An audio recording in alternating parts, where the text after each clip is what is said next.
Oh, good morning, Atonyans. Good morning, everyone. So, for today, try po namin yung Atomy Multipurpose Bathroom Cleaner. It's non-toxic, hindi po kayo magpukas ng allergy, and environmental friendly siya. It's strong but gentle. Bakit po? Hindi po masisira yung mga tiles sa sobrang tapang, yung mga inodoro nyo mamahalin, hindi po magkakaroon ng discoloration.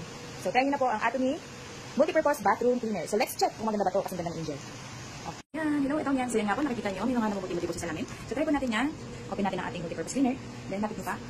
Yan, tingnan natin kung matatagal siya kasi pag nalilinis ako ng vacuum, yun talaga yung pinakamahirap linisin yung mga namuunang mga residue dyan sa salamin, dyan, dito sa laboratory, sa mga sulok-sulok, and dito sa mga nakikita na yan.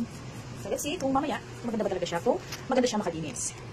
So kuha tayo ng malinis sa basahan. Ano po namin, let's see kung matatanggal yung mga puti-puting residue. Can you pull us towards that one? Oo, natanggal siya. Lumibag na lang ngayon dyan. Okay, ang galing oh, effortless. Ang galing. Natanggal yung puti-puti sa salamin. Ito pa, dito na kanya.